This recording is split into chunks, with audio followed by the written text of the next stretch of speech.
Le terrain poussière rouge de Bozola contribue à notre station à servir de cadre au lancement du collectif des Nyamakala de l'ORTM. L'objectif du collectif des Nyamakala de l'ORTM est d'agir ensemble afin de jouer pleinement leur rôle dans la cohésion sociale. La soirée dénommée Sandia était animée par les artistes de Kela. Drissa Kone.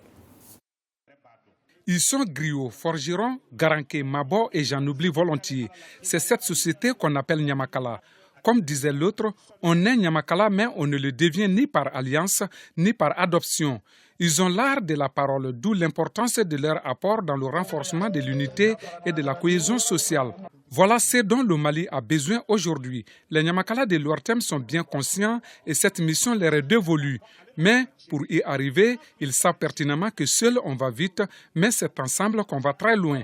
C'est ainsi qu'est née la volonté de la création du collectif des Nyamakala de l'ORTM. Le Mali Koura dont on parle, il nous faut obligatoirement la paix. Il nous faut obligatoirement la réconciliation. Et je crois que c'est notre rôle en tant que des hommes de caste. Conciliateurs, régulateurs sociaux et gardiens des traditions dans la société, ils le sont et le resteront. Pour cette première soirée, le collectif des Nyamakala de l'ORTM a choisi comme thème Sandia. Ça veut dire année, Dia veut dire réussite. C'est une manifestation qui était annuellement organisée par les griots à la fin de chaque année, après un bilan positif. Les griots, dans le souci de rendre hommage aux Djatigi qui ont bien fait pour que l'année soit une réussite, rendaient cet hommage à travers cette cérémonie accompagnée de chants et de danses, de musique qu'on appelle Sandia. Venus d'horizons divers, ils sont une trentaine avec l'ORTM comme zone de prédilection. C'est Bourama Kane Dibeka qui assure la présidence du collectif des Nyamakala de l'ORTM. Nous sommes dans une situation de crise et de crise exceptionnelle.